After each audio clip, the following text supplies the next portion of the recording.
The Hidden History of the Human Race, Part 9. You're listening to Brothers of the Serpent Podcast.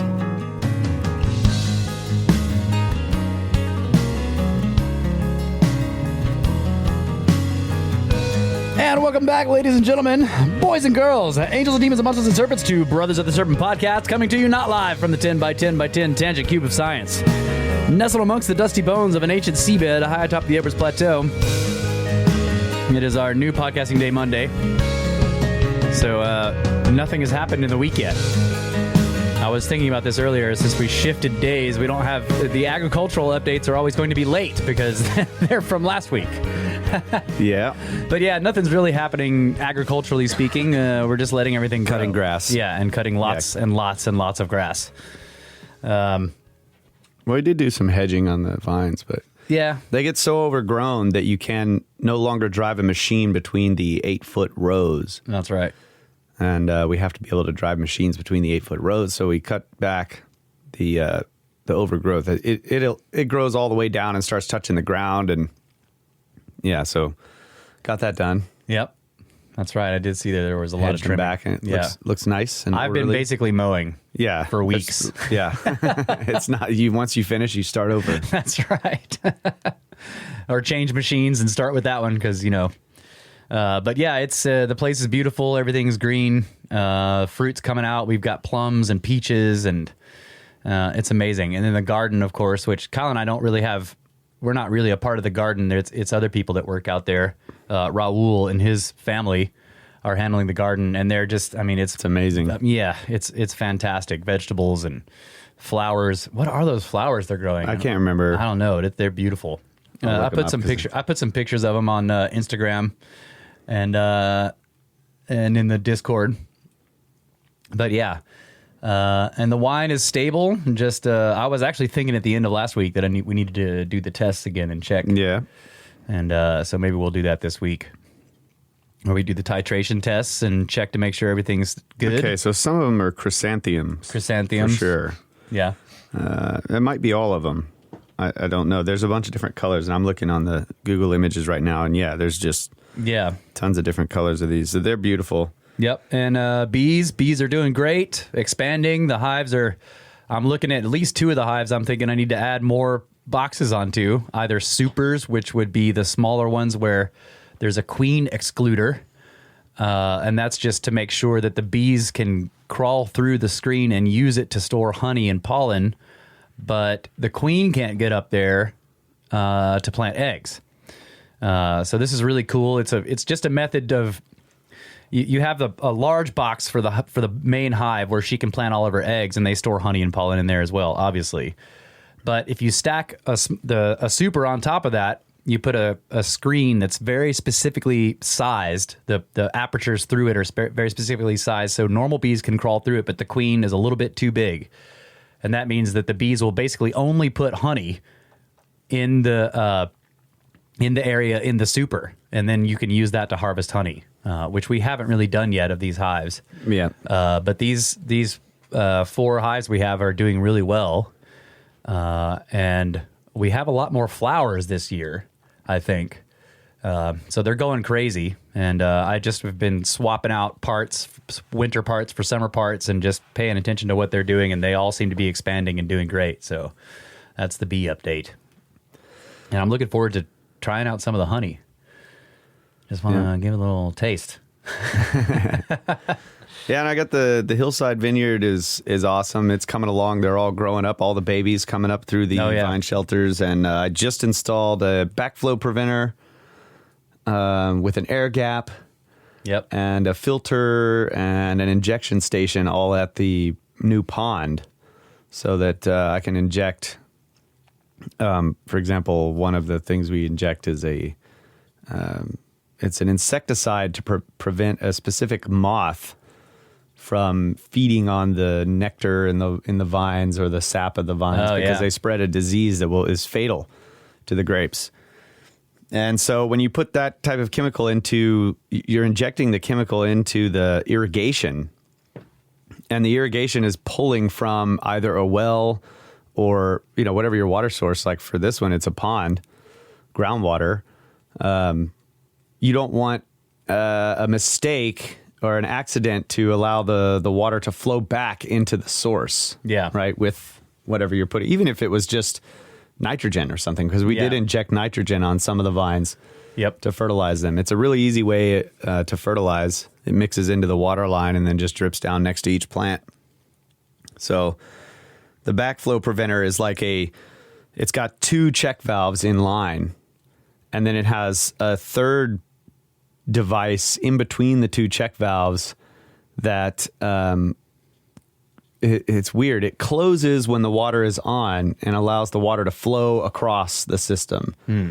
Once you shut the water off and there's no more pressure, the check valves all close, and then the device in the middle opens and drains whatever water was between the 2 check valves out. So there's now an air gap between the 2 check valves, so that if there was a failure in the first one where you've got the say bad water, it can't even make it back through the original pipe. It falls out of the opening where you can see it happening. So if there was a leak in the system, in the backflow preventer, we'd see it just dripping down below it. So it's pretty that is cool. ingenious device. Very expensive device. Giant chunk of brass. Yep. All right, well, let's go ahead and do Space Weather News from spaceweather.com. Farside sunspots. NASA's Stereo A spacecraft is monitoring 3 ultraviolet hotspots on the far side of the sun. At least one of them is probably an active sunspot, the source of a Farside CME observed on June 18th. Dark cores could start rotating into view over the sun's eastern limb within 48 hours. So stay tuned for solar flare alerts. Current conditions, solar wind speed is 338.1 kilometers per second. Density is 3.8 protons per cubic centimeter. Sunspot number right now is 13. Neutron count is 8.8% above space age average. And the KP index is rated as 1. And the 24-hour max for the KP was 3. Both are rated as quiet. All right. And there's your Space Weather News, and I'm going to give the crypto update. It'd be cool if we could get a visual on where the field bands are located, right? They start at the poles, they slowly move towards each other and annihilate. Right?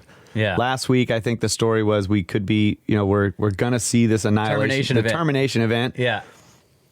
I'd like to know the location of the bands right now. That'd be interesting to know. Yeah. Well, let's see. Bitcoin is currently at $31,844.22, and Ethereum is $1,907.70. Buy the dip, folks. All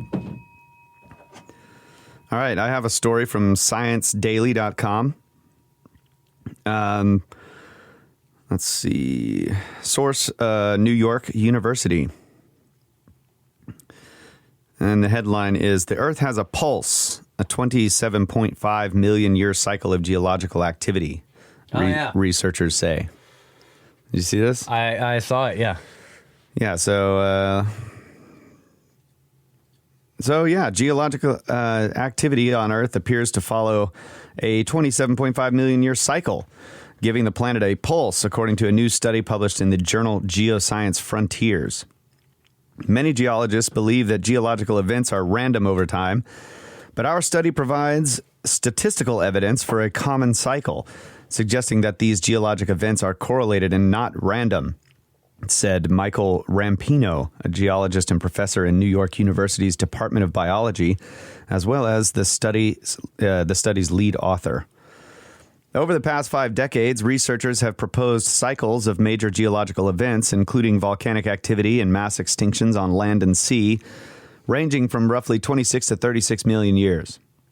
But early work on these correlations in the geological record was hampered by limitations in the age dating of geologic events, which prevented scientists from conducting quantitative investigations.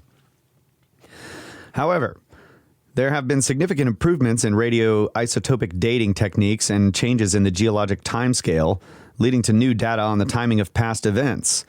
Using the latest age dating data available, Rampino and his colleagues compiled updated records of major geological events over the last 260 million years and conducted new analyses. The team analyzed the ages of 89 well-dated major geological events in the last 260 million years. These events include marine and land extinctions, major volcanic outpourings of lava called flood basalt eruptions, events when oceans were depleted of oxygen, sea level fluctuations, and changes or reorganization in Earth's tectonic plates. They found that these global geologic events are generally clustered at 10 different time points over the 260 million years, grouped in peaks or pulses of roughly 27.5 million years apart. The most recent cluster of geological events was approximately 7 million years ago, suggesting that the next pulse of major geological activity is more than 20 million years in the future. The researchers posit that these pulses may be a function of cycles of activity in Earth's interior, geophysical processes related to the dynamic of plate tectonics and climate. However, similar cycles in the Earth's orbit in space might also be pacing these events.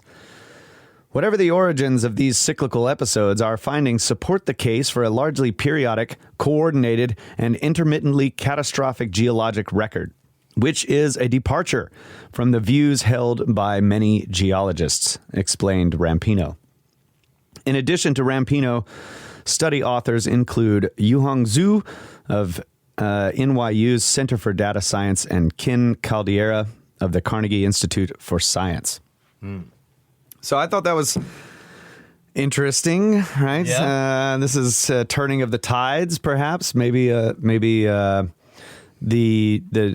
general consensus moving to accept the idea of cyclical catastrophe. Yeah. I mean, it's in this long time scale. They're not looking at something that could be as recent as 12,000 years ago. But, I think that the geological events that they're looking at are beyond imaginable. Like the scales of these things are far beyond, what happened in the Younger Dryas. So. Yeah, right. But just changing the general thinking, right? They thought that these were distributed randomly, and now they're looking at the possibility of cyclical events. So, wow, I thought that was great. Yeah, that is good. All right, we got some emails, but first we have a one-up box. Let's see. Here we go. Oh, and there's a note. I'll read the note. There were two boxes in here, so. Oh, man. Yeah, I know. Do you know what's in yours? No, I haven't looked.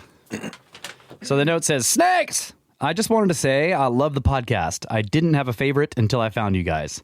Hopefully I can give back my appreciation with this one-up box.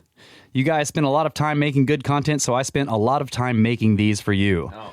Wow. In just the right light, hopefully you guys can see your futures in them. I'm predicting pyramids.